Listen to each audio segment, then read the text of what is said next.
Hello बच्चों। अगर आपका जेई मेंस 2026 के जनवरी अटेम्प्ट का एग्जामिनेशन कंप्लीट हो गया है तो ये वीडियो आपके लिए है। उसमें भी दो कैटेगरी ऑफ स्टूडेंट होगा। एक स्टूडेंट वो होगा जिन्होंने मेंस में बहुत अच्छा परफॉर्म किया होगा and of course they will be satisfied and they will go for advance का प्रिपरेशन। तो ऐसे बच्चों के लिए we will definitely make a separate video कि एडवांस तक की स्ट्रेटजी क्या होनी चाहिए, किस तरह से वो अपनी परफॉर्मेंस को ऑप्टिमाइज कर सकते हैं, एफिशिएंसी को बढ़ा सकते हैं। इस वीडियो में I will primarily talk about those student जो मेजोरिटी ऑफ द स्टूडेंट्स हो गए जिनका ये वाला जो जनवरी अटेम्प्ट है वो किसी भी रीजन से र्यून हो गया, अच्छा नहीं गया होगा। तो ऑफ कोर्स जो ऐसा बच्चा होगा जिसका जनवरी अटेम्प्ट अच्छा नहीं गया होगा उसके दिमाग में ऑब्वियसली एक क्वेश्चन आएगा, व्हाट नेक्स्ट, अब नेक्स्ट आगे क्या करेंगे। तो देखो, देयर कपल ऑफ ऑप्शन। सबसे पहला ऐसा एक क्लास ऑफ स्टूडेंट होगा जो बोलेगा ठीक है, मैंने तो तैयारी करके देखनी थी, मेरे को लगता नहीं कुछ होगा, and they will go for BSc और सम अदर जैसे होते हैं ग्रेजुएशन। ठीक है, एक क्लास ऑफ स्टूडेंट ये हो गया। दूसरा ये हो गया, जैसे ये सारी जो ऑप्शंस है बेसिकली कहाँ से आ रहे हैं, जब बच्चे मेरे से बात करते हैं उन्होंने जो बोला है ये, ठीक है, वहां से ऑप्शन आते हैं। कुछ बच्चे बोलते हैं कि जेई मेंस मेरे बस की बात नहीं है, मैं तो बिट सेट में जाऊंगा या डब्ल्यू बी जेई में जाएंगे या एमएससीटी में जाएंगे। तो देखो, जो डब्ल्यू बी जेई और एमएससीटी है वो तो काफ़ी लोकलाइज टाइप चीज़ हो गया, respectively for Bengal and Maharashtra हो गया। जो बिट सेट है दैट आई विल से कि that is kind of comparable to NITs, और यहाँ पे भी जो कंपटीशन है वो कम नहीं है। ये ठीक है, इसको हम ऐसे ही मान सकते हैं कि यहाँ पे भी जो बच्चा एनआईटी में अच्छा परफॉर्म कर रहा होगा वही बिट सेट में भी अच्छी ब्रांच लेगा। तो वहाँ पे एज सच कोई कंपटीशन कम नहीं हो जाता है, बस बोलने के लिए हमारे पास एक एडिशनल एग्जामिनेशन हो गया। देन कुछ बच्चे बोलेंगे कि मेरे को लग नहीं रहा कि जेई में कुछ होगा, हम तो प्राइवेट इंजीनियरिंग कॉलेज लेंगे। तो जैसा हमें पता है कि प्राइवेट इंजीनियरिंग कॉलेज में दो दिक्कत है, एक ऑफ कोर्स हैवी इन्वेस्टमेंट चाहिए पैसे का, और दूसरा चीज़ ये हो गया कि हम ये जो प्रॉब्लम है, ये जो मेहनत करने वाली चीज़ है जिसको हम अवॉइड करना चाहते हैं, वो 4 साल के लिए टाल रहे हैं। बिकॉज 4 साल बाद जब प्राइवेट इंजीनियरिंग कॉलेज से हम डिग्री लेके निकलेंगे तो अगेन हम उसी दोराहे पे खड़े होंगे जहाँ पे हमें जॉब सर्च करने में बहुत ज़्यादा टेंशन आ रही होगी, और उस टाइम पे तो और भी ज़्यादा दिक्कत आएगी क्योंकि बच्चा इतने दिनों से फैमिली वालों से पैसे ले चुका होता है कि उसकी उसको ये लगता है कि अब तो मैं पैसा लेना अफोर्ड ही नहीं कर सकता, अब तो समहाउ मेरे को कमाना ही स्टार्ट करना है। तो वहाँ पे भी ऐसा नहीं है कि ride will be smooth. I am not saying कि सारे बच्चे जो प्राइवेट इंजीनियरिंग कॉलेज में जा रहे हैं they are not well to do या फिर उनका अच्छा नहीं होता है। मैं बोला कि वहाँ पे भी बहुत चैलेंजिंग है। जैसा चैलेंज आज फेस कर रहे हैं उससे कई गुना ज़्यादा है, क्योंकि एक एडिशनल प्रेशर हो जाएगा, आपका एज 4-5 साल ज़्यादा हो चुका होगा। Fourth attempt is one more try. Of course कुछ बच्चे बोलेंगे कि ठीक है, अब तक जो हुआ वो हुआ, बट एक फ्रेश स्लेट से लेट मी स्टार्ट और दोबारा एक बार ट्राई करके देखते हैं। अपना ऑनेस्ट अटेम्प्ट देना चाहते हैं अप्रैल अटेम्प्ट को। ऑफ कोर्स जो बच्चे 12th में पढ़ रहे होंगे वो कुछ ऐसे सोचेंगे कि अभी के लिए तो मैं बोर्ड पे फोकस करता हूँ and then I will go for drop. तो देखो, अगर बोर्ड्स में रियली में दिक्कत है और 75% के लाले पड़े हुए हैं कि पता नहीं आएगा या नहीं आएंगे, तो definitely we should not take chance. जो 12th का बच्चा है उसको पहले बोर्ड्स पे ही फोकस करना चाहिए, और उसके बाद एज सुन एज पॉसिबल अगर वो ड्रॉप के लिए जा रहा है तो विदाउट टाइम वेस्ट किए उसे ड्रॉप के लिए जाना चाहिए, इसमें कोई दो राय नहीं। तो इनमें से अगर आपने ऑप्शन फोर्थ चूज किया है तो फिर जो रिमेनिंग वीडियो है that might be useful for you. बाकी के लोग I I would say can leave and they can study जहाँ पे भी आप करना चाहते हैं। जैसे बोर्ड वाले बच्चे ऑफकोर्स बोर्ड की पढ़ाई चालू करें, क्यों टाइम वेस्ट किया यहाँ पे। ओके, तो सबसे पहले जो बच्चे अप्रैल में एक सिंसियर अटेम्प्ट देना चाहते हैं उनके दिमाग में क्वेश्चन ये होगा कि यार मैं 1-2 साल से तैयारी कर रहा था, अब इसमें ही कुछ नहीं आ रहा, ये ठीक है, यहीं पे ढंग से क्वेश्चन नहीं सॉल्व हुए, तो इज इट स्टिल पॉसिबल कि जो 2-3 महीने बाद एग्जामिनेशन है वहाँ कुछ हो जाए, इज इट स्टिल पॉसिबल। तो आई विल से कि इसका आंसर है yes and no, of course. ये ठीक है, सब बच्चों के द्वारा ये अप्रैल अटेम्प्ट क्रैक हो जाएगा, ऑफ कोर्स नॉट पॉसिबल, और कोई भी बच्चा नहीं कर पाएगा, that is also not done, some people will do it. तो इसका आंसर यस और नो का मतलब ये है कि it depends upon the person. सबसे पहले ये बंदे टू पर्सन वेरी करता है, बंदे के ऊपर डिपेंड करता है कि वो अगले 2-3 महीने को कैसे यूटिलाइज कर रहा है। फिर all won't be able to do it but some will definitely do it. मतलब सारे जो बच्चे जिनका ये र्यून हुआ होगा वो नहीं कर पाएंगे, बट इनमें से जो कुछ बच्चे हैं वो डेफिनेटली करेंगे और बहुत ही अच्छा परफॉर्म करेंगे। Every year we get these kind of cases जहाँ पे बच्चा हमको पॉजिटिवली बहुत ज़्यादा सरप्राइज करता है कि इस बच्चे का इतना ज़बरदस्त जंप कैसे आ गया। Every year we do have such cases. Action repeated imply same result. तो अगर मतलब जो बच्चा अभी तक करते हुए चला रहा था किसी भी रीजन से जिसकी वजह से जो जनवरी अटेम्प्ट है वो खराब हुआ है, अगर वही चीज हम आगे भी कंटिन्यू करेंगे तो ऑफकोर्स रिजल्ट अप्रैल अटेम्प्ट में भी सेम ही रहेगा। तो जो मिस्टेक्स हम अभी तक करते चले आ रहे हैं, अगर हम उसको विदाउट एनालाइज़ किए हुए, विदाउट उसको करेक्ट किए हुए आगे के टाइम में वैसे ही अपना बिहेवियर रखेंगे तो आपका रिजल्ट भी वैसे ही आएगा। एंड यहाँ पे एक मैं छोटा-सा एनेक्डोट और डाल दूँ कि January attempt is supposed to be easier at April attempt थोड़ा-सा और डिफ़िकल्ट होगा बिकॉज़ अभी जनवरी अटेम्प्ट तक बहुत सारे बच्चे ऐसे होते हैं जिनका कोर्स कंप्लीट नहीं हो पाता इंस्टीट्यूट की वजह से या उनकी अपनी वजह से। बट जब वो कोर्स कंप्लीट कर लेंगे तो वो भी एक फ्रेम में आ जाएँगे, वो भी कॉम्पिटिशन के अंदर आ जाएँगे। इसीलिए यूजुअली हमने देखा है कि मार्क्स बच्चे अपने बढ़ा लेते हैं 30-30, 40-40 मार्क, फिर भी उनका जो परसेंटाइल है वो उसी के आसपास रहता है। तो ये चीज़ भी हम एक ज़रूर अपने दिमाग में रखें। ठीक है, अच्छा, रीज़न्स ऑफ फेलियर इनफ़ाइनाइट हो सकते हैं, उसमें से मैंने कुछ लिस्ट किया है, जो यूज़ुअली बच्चे बोलते हैं कि इस वजह से बिकॉज़ रीज़न तुम्हें पता लग गया होगा 99% केसेज़ में if you have a I will say कि जिसे बोलते हैं ना कि नॉर्मल ब्रेन, ये ठीक है, एवरेज अगर आईक्यू है हमारा, तो भी जो बच्चा प्रिपरेशन किया है, भले उसने आधी-आधी तैयारी की हो, बट उसको एक रीज़न पता लग जाता है कि यार ये चीज़ मैंने नहीं किया, अगर मैं ये चीज़ और कर लेता तो डेफ़िनिटली मेरा अच्छा हो जाता। तो रीज़न तो मोस्ट वाली तुम्हें पता होगा बट जस्ट जो भी लिस्ट मैंने बच्चों से मोटे-मोटे जो रीज़न्स मेरे को लगता है लिस्ट करने के लिए, सबसे पहला जो रीज़न है of course effort not put, मतलब आपने एफर्ट ही नहीं डाला होगा प्रिपरेशन करने के लिए। सबसे बड़ा रीज़न तो मैक्सिमम बच्चों के साथ ये होगा, उन्हें पता होता है कि उन्होंने जिसे बोलते हैं ना कि काम चोरी की है, ये ठीक है, उन्होंने ढंग से पढ़ाई नहीं की। ये सबसे बड़ा रीज़न होगा। दूसरा रीज़न रीज़न हो सकता है कि इनकम्प्लीट कोर्सेज़। काफ़ी बच्चे लेट स्टार्ट करते हैं, कुछ बच्चे ऐसे होते हैं कि इंस्टीट्यूट की वजह से लेट हो गए जहाँ पे वो पढ़ाई कर रहे थे, या कुछ बच्चे बीमार पड़ गए, उनका जेन्युइन रीज़न भी हो सकता है कि जिसकी वजह से उसका कोर्स कंप्लीट नहीं हो पाया। अच्छा, कोर्स कंप्लीट करने के बाद जब हम सिलेबस फिनिश करते हैं, एक बार रिवाइज़ करते हैं, खूब सारे फुल सिलेबस टेस्ट देते हैं, तब जाके हमें बहुत ज़्यादा कॉन्फिडेंस आता है और उसके बाद वो परफॉर्मेंस में कन्वर्ट होता है। तो ऐसा नहीं कि मेरा अगर 80% सिलेबस कंप्लीट हुआ है तो दैट डज़ नॉट मीन कि मेरी जो परफॉर्मेंस है वो 80% आ जाएगी, कि मेरा 99.8 आने वाला था और 80% का मतलब क्या है कि इसके हिसाब से मेरा 99 आ जाना चाहिए, तो ऐसा नहीं होगा। ये ठीक है? फिर कुछ बच्चे ऐसा होते हो सकते हैं जो 12th वाले स्कूल और प्रेप को एक साथ मैनेज नहीं कर पाए। This will I will also say कि this is kind of genuine reason, क्योंकि स्कूल में यूजुअली कहने के लिए तो सीबीएसई बेस्ड ही होता है जेईई का पेपर, बट वहाँ पे जेईई जैसी कोई पढ़ाई नहीं होती है। तो they are not able to manage both the workload और उसकी वजह से सब कुछ उनका प्रिपरेशन उल्टा-सीधा हो जाता है। तो दिस आई विल से is a one of the genuine reason जो बच्चे फेस करते हैं। विज़-अ-विज़ एक बच्चा जिसके पास पूरे दिन के 10-12 घंटे अवेलेबल हैं पढ़ाई करने के लिए, तो वो तो माइल्स अहेड हो ही जाएगा, इसमें कोई डाउट नहीं है। एक ये होता है कि कुछ बच्चे बोलते हैं कि मैंने थ्योरी तो सारा कर लिया बट प्रैक्टिस करने का टाइम नहीं मिला, या फिर उन्होंने की नहीं किसी भी रीज़न से, जैसे बोलते हैं ना काम चोरी की वजह से नहीं की। तो प्रैक्टिस अगर नहीं किया होगा और अगर किसी बच्चे का ब्रेन शार्प है, काफ़ी बच्चों का ब्रेन ऑफ कोर्स जब मैथमेटिक्स लिया है तो 10th तक मैथमेटिक्स अच्छा होगा, आईक्यू अच्छा होगा। बट यहाँ पे किसी भी रीज़न से अगर प्रैक्टिस नहीं किया है, तो उनको थ्योरी तो समझ में आ गई होगी, उन्होंने क्वेश्चन देखा-देखा भी लग रहा होगा बट उनसे वो क्वेश्चन सॉल्व नहीं हुआ होगा। उसकी रीज़न ये है कि जब तक आप जैसे यूजुअली जेईई में क्वेश्चन आते हैं कि 2 एपी दे दी, उसके कॉमन टर्म्स पूछ ली, ठीक है? जब तक तुम खुद 2-3 क्वेश्चन खुद नहीं करोगे ये, तब तक तुम्हारी फ्लुएंसी नहीं आएगी एग्ज़ामिनेशन के अंदर। तो though you know the procedure but you won't be able to convert it into the performance, अगर आपने ढंग से प्रैक्टिस नहीं किया है। ऑफ कोर्स नेक्स्ट कुछ भी कि टेस्ट नहीं दिया। बहुत सारे बच्चे क्या होते हैं कि टेस्ट को निग्लेक्ट करते रहते हैं। उन्हें ये लगता है कि यार टेस्ट में कम मार्क्स आ गए, तो फिर घरवाले क्या करेंगे, इस वजह से नहीं देते। कुछ बच्चों को लगता है कि मेरे को डिप्रेशन आ जाएगा, इस वजह से नहीं देते।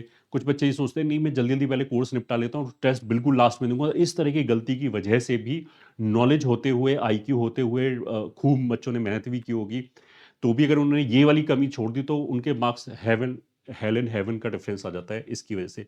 लैक ऑफ रिवीजन, जैसा हमने बोला कि बहुत सारे बच्चों के साथ ये दिक्कत होती है कि जब कोर्स चल रहा होता है तो वो यूनिडायरेक्शनली होता है, वो पीछे देखते नहीं कि क्या बीत गया। और जब वो नवंबर दिसंबर में आते हैं तो उन्हें लगता है कि 3-4 महीने पहले जो चीज़ें पढ़ी गई थी उनके दिमाग से बिल्कुल ही गायब हो जाती है। उन्हें ये भी याद नहीं रहता कि ये मैंने पढ़ा भी था।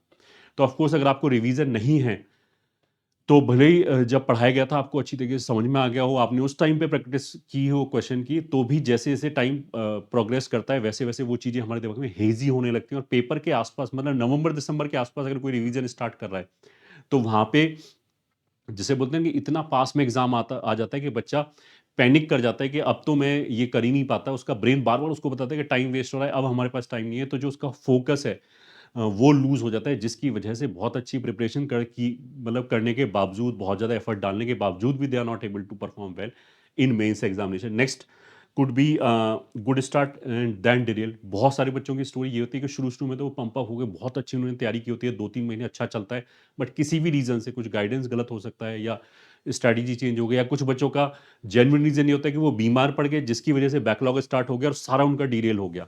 ये ठीक है, या फिर कुछ बच्चे ऐसे भी तो एक गलत संगत में पड़ गए, टाइम वेस्ट करना चालू कर दिया, ये ठीक है, नेट पे टाइम बिताना चालू कर दिया, उसकी वजह से प्रिपरेशन डिरेल हो गया, दो they had a good IQ, good start, ये भी एक बहुत बड़ा रीज़न है। कुछ बच्चों की अगेन आई विल से काइंड ऑफ जेन्युइन प्रॉब्लम है कि जो फर्स्ट टाइम प्रिपरेशन करें, जिन्होंने ड्रॉप लिया और पहली बार प्रिपरेशन करें, तो देखो वी कैन नॉट एक्सपेक्ट कि जो बच्चा 2 या 3 साल से तैयारी कर रहा है उसके बराबर वो परफॉर्म करने लगेगा। तो this is again a kind of genuine reason कि बच्चा अंडर कॉन्फिडेंट रहता है, उसे लगता है कि यार ये मेरे साथ जो बैच में बैठा हुआ है, ये तीसरा साल है इसका प्रिपरेशन करने का और मैं तो पहली बार कर रहा हूँ, तो इसके सामने मैं कहाँ टिकूंगा। और जबकि दोनों का आईक्यू अगर सेम है तो उसे लगेगा कि ये तो माइल्स अहेड है। तो अंडर कॉन्फिडेंस होने की वजह से, मतलब उसका बच्चे का आईक्यू तेज है, उसे क्लास में जो पढ़ाया जा रहा है वो भी समझ में आता है, बट कॉन्फिडेंस कम होने की वजह से वो उसको कन्वर्ट नहीं कर पाता अपने रिजल्ट में। That is one of the reason. Then changing strategy, कुछ बच्चे ये कहते हैं फ्रीक्वेंटली एक चीज, किसी ने कुछ बता दिया कि ये कर लो, उसने वो करना चालू किया, 2 महीने बाद पता लगा कि इससे तो रिजल्ट नहीं आ रहा है, फिर किसी दूसरे ने बता दिया कुछ और कर लो, फिर उन्होंने इस पे स्टार्ट किया। ऐसे ही वो स्ट्रेटजी चेंज करते हुए रह जाते हैं बार बार। फिर एक क्लास ऑफ स्टूडेंट आजकल के टाइम पे एक बहुत बड़ा क्लास ऑफ स्टूडेंट ये है कि जो वन शॉट देखना चाहता है, मतलब वो खुद मेहनत नहीं करना चाहता है, वो चाहता है कि बस सब कुछ उसका टीवी के सामने चलता रहे। और जिसकी वजह से, मतलब वो मेहनत नहीं करने की वजह से वो चाहता है कि बस पैसिवली मैं देखता रहूं, खुद एक्टिवली मेरे को कुछ ना करना पड़े, जिसकी वजह से। और बहुत सारे मार्केट में भी लोग ऐसे हैं जो बताते रहे कि हाँ वन शॉट से काम चल जाएगा, अपने कोई भी कमर्शियल फायदे के लिए बच्चों को ऐसे गुमराह करते हैं। लास्ट ईयर ये हुआ था, उस बच्चे ने ऐसे किया था। इस तरह के एग्जाम्पल दे दे के ना बच्चे को, जो पहली बार प्रिपरेशन कर रहा होगा, उसे कहाँ पता होगा कि ये काम करेगा या नहीं करेगा। बट जब वो एग्जाम दे के आता है तब उसे जरूर क्लियर हो जाता है कि यार वन शॉट में जो पढ़ाया गया था वो थ्योरी तो ठीक है, बट उस थ्योरी के बीच में गैप भी होना चाहिए, उसके बीच में मेरे को खुद प्रैक्टिस की होनी चाहिए, तभी उसको वो हजम होगा, तभी वो मेरे दिमाग में स्टेबल होगा।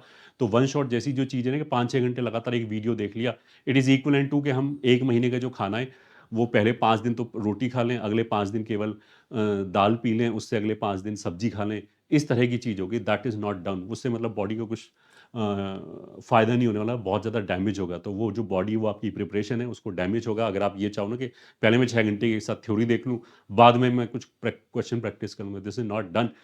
जो यहाँ पे चीज़ें पढ़ाई जा रही हैं वो काफ़ी हैवी हैं, मतलब ब्रेन को वो डाइजेस्ट करने में बहुत टाइम लगता है। तो छोटे-छोटे चंक में वो डाइजेस्ट हो सकता है, एक साथ ऐसे डाइजेस्ट नहीं हो सकता। तो ये बहुत बड़ा रीज़न है। बहुत लार्ज पूल ऑफ स्टूडेंट जो who are having good IQ, but because of misleading mentorship I would say, कुछ लोग अपने कमर्शियल फ़ायदे के लिए इस तरह की चीज़ें बोलते रहते हैं, उनका जेन्युइन अटेम्प्ट ज़रूर बर्बाद हुआ होगा और उनको अब ये रियलाइज़ हो गया होगा।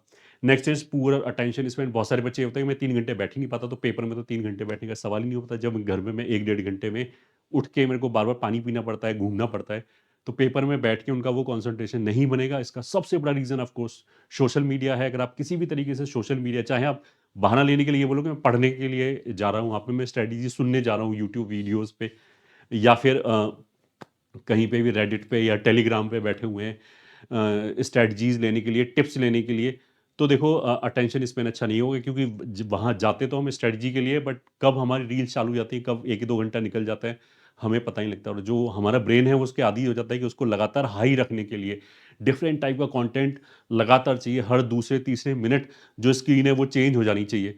यहाँ पे तो बहुत डीप में जाके पढ़ाई करनी पड़ती है। एक ही क्वेश्चन को हमें स्टेयर करना पड़ता है 5-5, 4-4 मिनट, सोचना पड़ता है कि ये क्या बोल रहा है, कैसे हम अप्रोच करेंगे।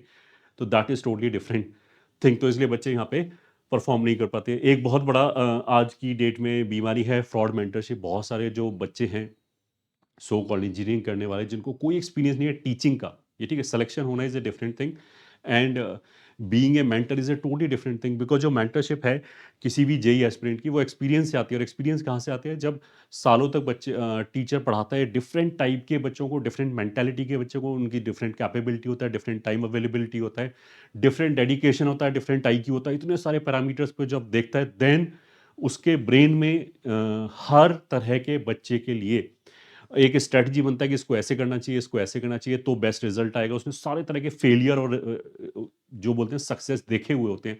अब जो बच्चा इंजीनियरिंग कर रहा है या करके आया है तो उसको ये वाला एक्सपीरियंस पार्ट 0 हो गया, फिर वो सब कुछ थ्योरी में चलता है, उसे लगता है कि ऐसे होता होगा और वो थ्योरी भी जो बिल्ड होती है वो उसकी अपनी रैंक के हिसाब से बिल्ड होती है, उसकी जो भी रैंक आई होगी, उसकी जो उस रैंक बैंड के लोगों की जो मेंटालिटी होती होगी, वो उसके हिसाब से सभी को गाइड करने की कोशिश करता है, जिसकी वजह से मैंने देखा है कि बहुत अच्छे टैलेंटेड बच्चों का ये वेस्ट हो जाता है ये वाला टाइम।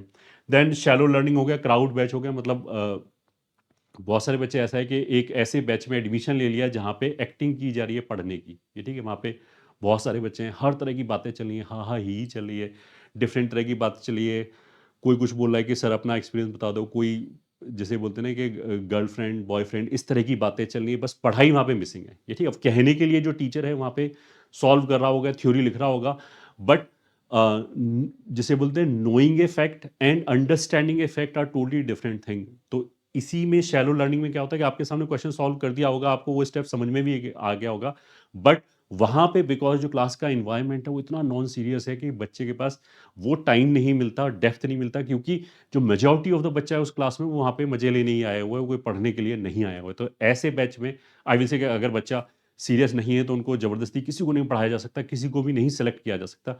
बट ऐसे बैचेज़ में हो सकता है कि 1% बच्चा हो जो सीरियसली वहाँ पे पढ़ने आया हो, उसका नुकसान हो जाता है, तो ऐसे बच्चों को भी समझ में आ जाता है।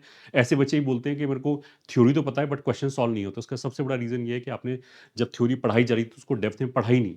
आपने बस सरफेस सरफेस पे फैक्ट जान के निकल आए, आपको ये नहीं पता कि ये एक स्टेप के बाद जो दूसरा स्टेप है वो क्यों लिखा गया, कैसे लिखेंगे, हम कैसे सोचेंगे जब इसी तरह का क्वेश्चन आएगा। तो उस तरह की जो जिसे बोलते हैं peripheral learning that will be missing, तो वहाँ एग्ज़ाम में वो कन्वर्ट नहीं होगी even if you know the theory. They are not able to solve question.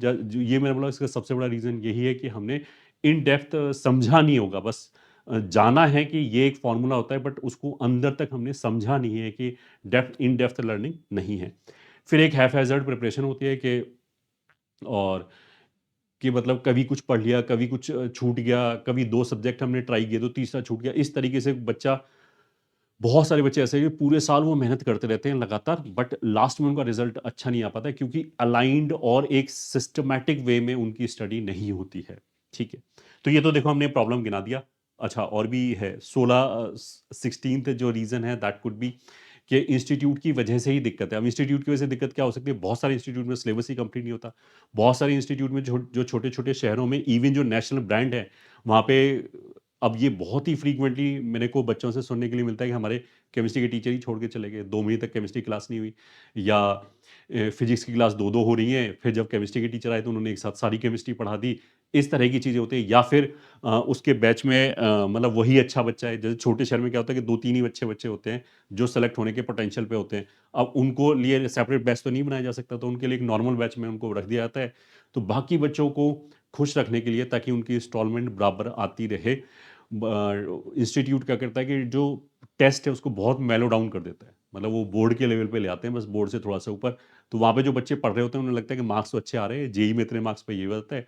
जब वो एक्चुअल जेई का पीवाईक्यू करने जाते हैं या फिर जब एग्जाम देते हैं तब उन्हें पता लगता है कि ये तो जबरदस्त डिफरेंस है हमारे और इनके लेवल में। हर बहुत तरह के मिसमैनेजमेंट होते हैं छोटे इंस्टीट्यूट जहाँ पे ऑफलाइन खुले हुए होते हैं। कई जगह पे क्या होता है, शुरू में धीरे-धीरे बैच बनता है तो बहुत स्लोली पढ़ाते हैं। मालूम पड़ा कि 3 महीने में उन्होंने 2 चैप्टर खत्म किए और अगले 3 महीने उन्होंने 20 चैप्टर खत्म कर दिए। इस तरह का भी चीज़ें होती हैं।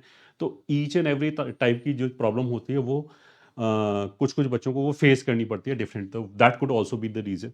फिर कुछ बच्चे क्या होता है ओवरथिंकिंग में हो गया। मतलब ओवरथिंकिंग का मतलब क्या है कि वो प्रेज़ेंट में ना जी के पास्ट या फ्यूचर में जिएँगे। या तो वो सोचेंगे मैंने टाइम वेस्ट कर दिया, वो उसी के लिए रोते रहेंगे, या फिर वो ये सोचेंगे अगर मेरा रैंक नहीं आया तो चाचा क्या बोलेंगे, ताऊ क्या बोलेंगे। इस तरह की चीज़ में वो उलझे रहेंगे, उनके दिमाग में यही सब चलता रहेगा रादर देन के करंटली जो पढ़ाया जा रहा है उस पे हम फ़ोकस करें, रिवाइज़ करें, प्रैक्टिस करें और कॉन्सेप्ट को समझने पे ध्यान दें। उसका भी एक बहुत बड़ा रीज़न है कि वो किताब खोल के तो बैठा होगा, दिन में 10-10 घंटे बैठा होगा, पेरेंट्स को भी लगता होगा यार ये तो बहुत पढ़ता है, बट रिज़ल्ट उसका शून्य होगा। Then staring at the problem lethargy, मतलब कुछ बच्चों को क्या होता है, उन्हें प्रॉब्लम पता होती है कि देखो मेरी जो ऑर्गेनिक केमिस्ट्री है वो बिल्कुल डुबाने वाली है मेरे को ये, बट वो क्या है कि प्रॉब्लम को बस लगातार देखते रहते हैं, उसके लिए कोई भी करेक्टिव मेजर नहीं लेते, मतलब उनके अंदर लेथार्जी होती है। या फिर हम ये बोल सकते हैं वो मिरेकल का वेट करते थे कब मिरेकल हो जाए, चीज़ें अपने आप सही हो जाए। तो जिसकी वजह से जैसे ही पेपर होगा तुरंत उन्हें रियलाइज होता है कि काश मैं ये कर लेता, मेरे पास टाइम भी था, एफर्ट डालते तो मेरे इतने मार्क्स ज़्यादा आ जाते, तो मैं डेफिनेटली एडवांस की तैयारी अभी से शुरू कर सकते थे। इनडिसाइसिवनेस का मतलब ये है कि उन्हें पता है कि जहाँ उन्होंने एडमिशन लिया है या किसी भी रीज़न से या फिर उनका बैकलॉग हो गया है, उन्हें पता है कि ये दिक्कत है। बट वो डिसीजन नहीं ले पाते किसी भी तरह का कि आगे मेरे को क्या करना चाहिए। वो ऐसे ही जिसे बोलते हैं ना कि ऊहा-पोह में रह जाते हैं कि करूँ, ना करूँ, ये करूँ, इससे क्या होगा? जिसकी वजह से उनका जो सिलेक्शन है वो कॉस्ट होता है। And one of the reason could be यहाँ पे अच्छा परफ़ॉर्म नहीं करने के लिए कि उन्होंने एक सब्जेक्ट को जिसे बोलते हैं कि नेग्लेक्ट ही कर दिया। किसी भी रीज़न से हो सकता है उस सब्जेक्ट में उनका इनिशिएशन अच्छा ना हो। वैसे अगर हम थ्योरेटिकली बात बोलें तो अगर किसी भी बच्चे का 2 सब्जेक्ट अच्छा है तो देयर इज़ नो रीज़न कि थर्ड सब्जेक्ट अच्छा क्यों ना हो। ये ठीक है, इसका कोई भी वैज्ञानिक आधार नहीं है, केवल साइकोलॉजिकल इफ़ेक्ट हो सकता है या फिर ऐसा हो सकता है उस सब्जेक्ट में इनिशिएशन ऐसा हुआ हो कि उसको वो सब्जेक्ट टफ लगने लगे। और आजकल जैसे हमने बोला कि ऑनलाइन के ज़माने में बहुत सारी उल्टी-सीधी चीज़ें भी पढ़ाई जाती हैं कि हाँ, बस इसमें तो कट ऑफ क्लियर कर देना, बाकी सब हो जाएगा। बट वी शुड अंडरस्टैंड कि जो ईज़ी सब्जेक्ट है मतलब जो थर्ड सब्जेक्ट है, जो हमारा वीक सब्जेक्ट है, उसमें भी ईज़ी, मॉडरेट और टफ आता है। और ईज़ी और मॉडरेट में अगर हम एक टाइम स्पेंड करें तो वहाँ पे स्कोर किया जा सकता है। अगर हमारा कोई सब्जेक्ट बहुत अच्छा है, तो ऐसा हो सकता है कि हम उसके बहुत टफ वाले क्वेश्चन कर लें। बट बहुत टफ वाले क्वेश्चन करने के लिए हमें बहुत ज़्यादा टाइम चाहिए होता है, पहली चीज़। उसको इंश्योर करने के लिए वहाँ पे हमारे टफ रीजन में 1-2 क्वेश्चन हो जाएँ और दूसरा वहाँ पे स्कोर करने के लिए ज़्यादा विड्थ ही नहीं होता है। मतलब 10-20% क्वेश्चन ऐसे आते हैं जो टफ़र की कैटेगरी में आते हैं। तो वहाँ पे अगर हम अपना पूरा 100% देंगे तो भी 10-20% मार्क्स ही लाए जा सकते हैं। जबकि जो सब्जेक्ट हमारा वीक है वहाँ पे हम उतना ही एफर्ट मार के 50% मार्क्स तक 50 मार्क्स और ज़्यादा स्कोर कर सकते हैं। This dynamics we should understand. चलो अब तो प्रॉब्लम की बात होगी। अब बात आती है how to do it in April attempt. ठीक है, ये अगर बच्चे को रियलाइज़ हो गया कि हाँ, मैंने गलती की है और अब मैं 100% रेडी हूँ अप्रैल अटेम्प्ट में बेस्ट देने के लिए। तो सबसे पहला चीज़ तो ये मैं बोलूँगा कि जो हमें माइंडसेट है, उसका मेंटल रीसेट करना बहुत ज़्यादा ज़रूरी है। डूज़ एंड डोंट्स की अब बात करते हैं कि अगला जो बचा हुआ टाइम उसको हम कैसे एफिशिएंटली यूज़ करें ताकि अप्रैल अटेम्प्ट में हमारा ये हाल ना हो, वहाँ पे हम अच्छा परफॉर्म कर पाएँ, अपने पोटेंशियल के हिसाब से परफॉर्म कर पाएँ। तो देखो अभी भी कुछ बच्चे क्या होंगे कि वो रिज़ल्ट का वेट करते रहेंगे।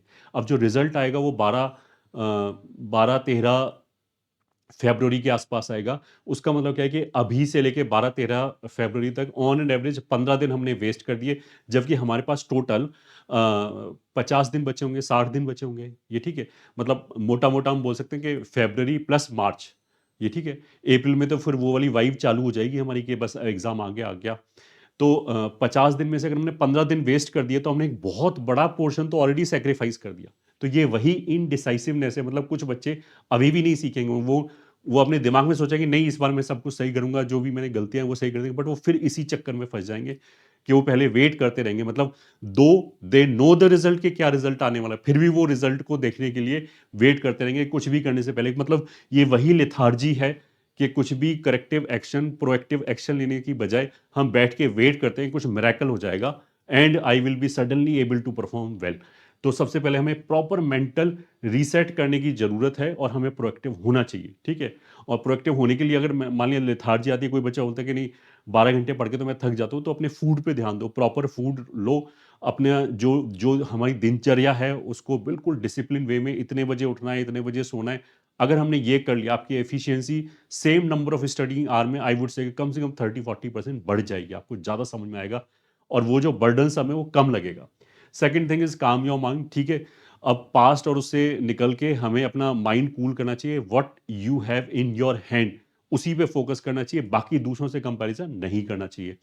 तीसरे cut off noise and distraction, ये बहुत ज़्यादा ज़रूरी है कि जो सोशल मीडिया है उसका डिस्ट्रैक्शन हम बिल्कुल कट कर दें। ये भी ना करें कि मैं तो 1 ही घंटे देखूँगा बस, टेलीग्राम पे मैं 1 ही घंटे जाऊँगा या फिर इंस्टाग्राम पे हम 1 घंटे ही देखेंगे, वो ज़हर के बराबर है। मतलब इट इज़ सेम थिंग कि खीर में हम बोलें कि 1 चम्मच ज़हर मिला दें तो चलेगा क्या?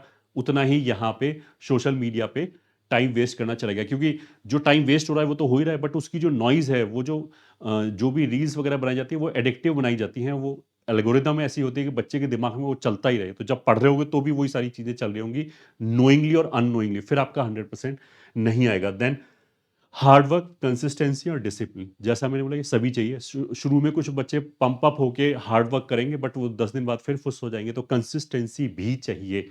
एंड डिसिप्लिन का मतलब क्या है, जैसा मैंने बोला कि अगर आप अपना जो दिनचर्या है उसका टाइम फिक्स कर लो कि इतने बजे ब्रेकफास्ट करना है डेली, 5 मिनट भी इधर उधर नहीं, इतने बजे मेरे को लंच करना है, इतने बजे ये वाला जो स्लॉट है इसमें मैं फिजिक्स के लेक्चर देखूंगा, इस वाले स्लॉट में मैं रिवीजन करूंगा, इस वाले स्लॉट में मैं टेस्ट दूंगा। अगर आपने ये वाली चीज़ फिक्स कर दी, शुरू में 4-5 दिन आपको दिक्कत आएगी, बट उसके बाद you will get amazing result. मतलब फिर अपने आप ही ये चीज़ें हो जाएंगी, आपको बर्डन नहीं लगेगा। अप्रोप्रिएट रिसोर्सेज होना बहुत ज़्यादा ज़रूरी है। मतलब ऐसा नहीं होना चाहिए कि हम फुल्ली रेडी हैं, हम फुल्ली मेहनत भी कर रहे हैं, बट जो हमारे पास रिसोर्सेज हैं वही अच्छे नहीं है। मतलब जो रिसोर्सेज हैं वो आपके लिए टेलर्ड होने चाहिए। मतलब you should be able to get the resources जिससे आपको बेस्ट बेनिफिट हो। मतलब ऐसा नहीं कि हम किसी ऑफलाइन क्रैश कोर्स में जाके बैठ गए, मेरे को 5 पर्टिकुलर चैप्टर में बहुत अच्छा है, स्ट्रांग है, वहाँ पे मेरे को क्वेश्चन की मान लिया प्रैक्टिस करनी है। अगले जो 10 चैप्टर हैं उनमें मेरा थ्योरी ठीक ठाक है, वहाँ पे रिवीजन प्लस प्रैक्टिस करनी है मेरे को। और 5-6 चैप्टर हो सकते हैं कि जो मेरे अल्ट्रा वीक है, जो मेरे को जीरो से पढ़ना है। अब ये जो रिक्वायरमेंट है ये आपकी स्पेसिफिक रिक्वायरमेंट है। ओवर 3 सब्जेक्ट अलग अलग और तरह के परमुटेशन एंड कॉम्बिनेशन बन सकते हैं। बहुत सारे बच्चे क्या कहेंगे, ऑफलाइन के क्रैश कोर्स में जाके बैठ के वहाँ पे टीचर कहेगा 5 क्वेश्चन कराएगा, जाओ। क्योंकि वो तो सभी बच्चों के लिए देखेगा, वो बोलेंगे कि थ्योरी हम क्वेश्चन के थ्रू पढ़ाएंगे, तो उसमें क्या होगा कि जो आपका टाइम का जो यूटिलाइजेशन है वो 100% नहीं हो रहा, वो एफिशिएंटली नहीं हो रहा। हो सकता है कि उस क्लास का 10% काम ही आपके यूजफुल हो, बाकी जो 90% है वो बाकी बच्चों की वजह से एवरेज करके पढ़ाया जा रहा है, इसलिए आपका वो टाइम वेस्ट हो जाए। तो इसलिए अप्रोप्रिएट टूल होना बहुत ज़्यादा ज़रूरी है। अगर अप्रोप्रिएट टूल नहीं होगा तो आपका बहुत ज़्यादा टाइम एंड एनर्जी कंज्यूम होगी और रिजल्ट उतना नहीं आएगा। देन फोकस एट प्रेजेंट, जैसे मैंने बोला कि 1 मिनट के लिए पास्ट, जैसे पास्ट का जो गिल्ट है उसको उससे बाहर आ जाओ, और जो फ्यूचर में जो भी होने वाला है वो डिफरेंट सिनेरियो बना बना के अपने आप को कोसना या फिर सोचना, चिंता करना, उसको 2-3 महीने के लिए छोड़ दो। केवल प्रेजेंट पे ध्यान दो कि अभी मेरे को क्या करना है, मेरे हाथ में क्या है। ठीक है, one task at A time. मतलब पहले तो तुम खुद रिसर्च कर लो, खूब सोच लो कि मेरे को क्या स्ट्रेटजी अपनानी है, कैसे कर रहे हैं, कितने दिन में क्या चीज़ करनी है। जब आपका वो चीज़ फिक्स हो जाए, जब आपका मेन्यू फिक्स हो जाए कि आज मेरे को ये वाला चैप्टर कंप्लीट करना है, कल मेरे को इसके प्रैक्टिस करना है, परसों मेरे को ये फुल सिलेबस टेस्ट देना है, जब ये वाली चीज़ फिक्स्ड हो जाए तो बस केवल उस पर ध्यान दो और किसी पे भी नहीं। ये ठीक है। ये नहीं कि अभी तो मैं मेंस का कर लूंगा, फिर मैं एडवांस का कैसे करूंगा। मतलब यू स्टार्ट थिंकिंग के उसके आगे जो 4 स्टेप है वो मैं कैसे करूंगा, पहला स्टेप आपने लिया ही नहीं, बिकॉज उससे भी बहुत ज्यादा आपको डैमेज होगा। Next is fixed strategy. मतलब स्ट्रेटजी का जिसे बोलते हैं ना कि खूब सोचो कि ये वाली स्ट्रेटजी अपनाएं, लोगों की डिफरेंट डिफरेंट लोगों की राय सुनो, आराम से सोचो, and once you are convinced कि हाँ this is the best for me, उससे फिर स्टिक करें, उसको बार बार चेंज नहीं करें। अब एक्सपेरिमेंट करने का बिल्कुल टाइम नहीं है। You should understand importance of time. जैसा मैंने बोला कि कुछ बच्चे भी रिजल्ट तक का वेट करते रहेंगे, 2 दिन हो के उनके 90% भी नहीं आने वाला है, ये ठीक है, कुछ बच्चों का 95% भी नहीं आने वाला है, ये उन्हें पता होगा अंदर अंदर, बट वो फिर भी किसी मिरेकल की चाह में अगले 10-15 दिन वेस्ट कर देंगे और बहुत बड़ा चंक उनका प्रिपरेशन का लूज हो जाएगा। तो हमें टाइम की इंपॉर्टेंस पता होनी चाहिए कि जब भी हम पढ़ रहे हैं ये टाइम विल नेवर कम, ये ठीक है। अगर आप ये सोचते हो कि मैं 12 घंटे नहीं पढ़ रहा, 10 घंटे पढ़ के आपको लगता है कि मैं थक गया, यू शुड अंडरस्टैंड के ये वाली जो चीज़ है बाकी सारे बच्चे कर रहे हैं, जो भी सेलेक्ट होने वाला बच्चा होगा, जो भी सक्सेस रेशियो कितना होगा, 2% होगा, 3% होगा, अगर हम एनआईटीज की टॉप सीट्स को मिला लें। तो अगर वो बच्चा 12 घंटे पढ़ रहा है और मेरे को उनके साथ compete करना है और मैं तो 1-2 स्टेप और पीछे हूँ, I should be putting those many hours. मतलब वो भी उसी एज ग्रुप में जिसमें मैं एज ग्रुप में हूँ, तो अगर मैं मेहनत क्यों नहीं कर पा रहा, अगर वो कर पा रहे हैं, दिस यू शुड अंडरस्टैंड कि ये टाइम वापस नहीं आएगा। ठीक है। Impact of prep on future, मेरे को ये भी समझाना चाहिए कि जो भी मैं अभी कर रहा हूँ उससे मेरा ब्रांच डिसाइड होगा, आईआईटी डिसाइड होगा या एनआईटी डिसाइड होगा, और जिसका इम्पैक्ट, ये ठीक है, मोटा मोटा exceptional cases are definitely there, तो बट मोटा मोटा जैसे हम बोलते हैं on an average maximum time जो आपका 30-40 साल का कैरियर है, प्रोफेशनल कैरियर है, उसकी नींव अभी धरी जा रही है। और अभी जो आप एफर्ट डालोगे उसका बेस्ट रिटर्न आएगा, मैक्सिमम रिटर्न आएगा। This I should understand seriousness of this preparation. फिर फाइटर सेल्फ का मतलब ये है कि मैंने 10वीं तक देखा है कि बच्चों को बहुत ज़्यादा मोटिवेटेड होते हैं, खूब उन्हें पढ़ना है ये बोलने की जरूरत ही नहीं पड़ती। उल्टा मैंने कई पेरेंट्स को देखा है, वो बच्चे को बोलते हैं कि इतना मत पढ़, अब थोड़ा सा आराम कर ले। और 11वीं में आके जब बच्चा प्रिपरेशन स्टार्ट करता है, क्योंकि 10th तक लोकल कंपटीशन रहता है, 11वीं में आके क्या होता है कि वो ग्लोबल कंपटीशन होता है, इंडिया के लेवल पे नेशनल कंपटीशन होता है। जब वो चारों डिफरेंट डिफरेंट स्कूल के टॉपर्स को देखता है, फिर उसे लगता है कि यार इतना तो मैं सोच ही नहीं सकता। तो काफ़ी लोग उसमें डिप्रेशन में चले जाते हैं, दो they have the IQ and जो भी जिसे भी हम बोलते हैं जितना भी इंटेलिजेंसी चाहिए होता है वो उनके अंदर होता है। 10वीं तक मैंने बच्चों को देखा है वो बहुत ही ज़्यादा फाइटर होते हैं, वो बोलते हैं कि ये चीज़ें बिल्कुल हो जाएगा, मेहनत करेंगे तो क्यों नहीं समझ में आएगा? इस तरह का एटीट्यूड होता है कि अगर और मेहनत करनी होगी तो हम कर लेंगे, अगर 8 घंटे की बजाय 12 घंटे पढ़ना होगा तो हम पढ़ लेंगे, but I will top this, I will get these many marks. इस तरह का जो एटीट्यूड है वो आपको वापस लेके आना पड़ेगा। You are the same person जो आप 10th में थे, बस 11th और 12th में वो कॉम्पिटिशन की वजह से लोग शेल के अंदर चले जाते हैं, मतलब जिसे बोलते हैं ना डरने लग जाते हैं, अपने ऊपर से विश्वास उठ जाता है। वो वाली चीज़ आपको वापस लेके आनी है जो फाइटिंग स्पिरिट थी 10th तक बच्चों में जो यूजुअली होती है ना, फियर्सनेस जो होती है वो आपको लेके आनी है कि जब बाकी बच्चों को समझ में आ गया वो भी रोटी खाते हैं, मैं भी रोटी खाता हूँ, तो हम एफर्ट डालेंगे, थोड़ा-सा और एफर्ट डालना पड़ेगा। अगर मैंने पिछले 1-2 साल वेस्ट कर दिए हैं, but I will be able to understand it, I will be able to do it. This attitude is very much required. Faith in your ability, जैसा मैंने बोला कि आपको अपने अंदर फेथ होना चाहिए और उसके बाद अगर आप मेहनत करोगे तो सेम नंबर ऑफ आवर्स का आपको आउटपुट ज़्यादा मिलेगा। अगर आप किसी भी जो एक्चुअल एग्जामिनेशन होगा उसको डरते-डरते अगर हम अप्रोच करेंगे वर्सेस कॉन्फिडेंट वे में अप्रोच करेंगे, तो कॉन्फिडेंट वाले वे में डेफिनिटली आप 1-2 क्वेश्चन तो कम से कम ज़्यादा एक्स्ट्रा अच्छा करोगे। वरना जब डरते-डरते बच्चा करता है तो जो उसको आ रहा होता है उसमें वो 4-5 क्वेश्चन छोड़ के चला आता है, तो बहुत ज़्यादा डिफरेंस आ जाता है केवल कॉन्फिडेंस का। ओके, तो आई विल से कि यू शुड टेक ए वाव कि आई विल डू इट, ये ठीक है, I will do it this time, come what मे, चाहे कुछ भी आए बट मेरे को करना ही है। There is no other way around, मेरे लिए कोई दूसरा ऑप्शन नहीं है। मतलब मेरे को इस हद तक सोचना चाहिए, तभी आपके अंदर से वो जिसे बोलते हैं ना कि एफर्ट आएगा। अगर आप सेकंड ऑप्शन अगर के बारे में अगर आप सोच रहे हो कि अगर ये नहीं हुआ तो ये कर लेंगे, तो आपके अंदर से वो एफर्ट आएगा नहीं। फिर तो आप ये अगले जो 2 महीने में जिसमें आप एन्जॉय कर सकते हो, वो भी आप वेस्ट कर रहे हो। Second, I will make my parent proud. ये ठीक है, अभी बहुत सारे बच्चों को ये गिल्ट फीलिंग हो रहा होगा, क्योंकि जब आप प्रिपरेशन कर रहे होते हो तो पेरेंट भी आस लगाए होते हैं। उन्हें हो सकता है 1 साल से या 2 साल से वो सोच रहे हैं कि बच्चा अच्छा करेगा। बहुत सारे बच्चे क्या करते हैं कि किसी न किसी तरीके से ना अपने पेरेंट को झूठ बोलते हैं, झूठा दिलासा दे देंगे, मेरा कंप्यूटर का बंद हो गया, पता नहीं मैं दबा रहा था वहाँ पे, आंसर ही गलत टिक हो गए। इस तरह के बहुत झूठ बोलते हैं। बहुत सारे केसेस हमारे पास आते हैं कि पता नहीं क्या हुआ, मेरे को वहाँ पे चक्कर आ गए। ये ठीक है, क्योंकि उन्होंने प्रिपरेशन की नहीं होती, पेरेंट्स को लगता है कि मेरे सामने उधर बैठ के पढ़ता रहता था तो दे एक्सपेक्ट कि अच्छा करेगा। तो उस तरह का झूठ बोलने की ज़रूरत ना पड़े। आप सिंसियर एफर्ट डालोगे इस बार, ठीक है, फिर रिज़ल्ट चाहे कुछ भी हो उसका, ये ठीक है। अगर आप सिंसियर एफर्ट डालोगे तो आप उनकी आँख में लाके बात कर सकते हो कि देखो मैंने अपना बेस्ट एफर्ट डाला, जो भी रिजल्ट आए, and they will also not mind. तो आई वुड लाइक कि आप ये जो सेंटेंसेस है वो हमारे इस वीडियो के कमेंट सेक्शन में लिखें, और जब अप्रैल अटेम्प्ट के बाद आपका रिजल्ट आए तो जरूर आके वहाँ पे अपडेट करें कि आपका क्या रिजल्ट आया है, आप उस पर खरे उतरे या नहीं उतरे। ये ठीक है, sincere effort, no future guilt. जैसा मैंने बोला कि you will put sincere effort 1 minute के लिए, जैसे बोलते हैं ना कि गीता का जो ज्ञान होता है कि आप कर्म किए जाओ, 1 मिनट के लिए फल की इच्छा मत करो कि क्या होगा, कितना परसेंटाइल आएगा। ये वाली जो चीज़ है, ये वाली जो वरी है, अपने दिमाग से हटाओ। एक बार सिंसियर एफर्ट डाल के तो देखो, आई विल से it will bring hello and heaven का डिफरेंस इन योर परफॉर्मेंस। अगर आपको किसी भी और तरह की हेल्प चाहिए, ये ठीक है, if you are confused between 2-3 things कि मैं ये करूँ, इसको कैसे मैनेज करूँ, तो you can ask those question, hashtag ask competition लगा के in the comment section of this video. We will try to help you as much as possible. Of course, अगर आप इंटेंट शो करोगे तो हम भी हेल्प करने में बहुत अच्छा लगेगा।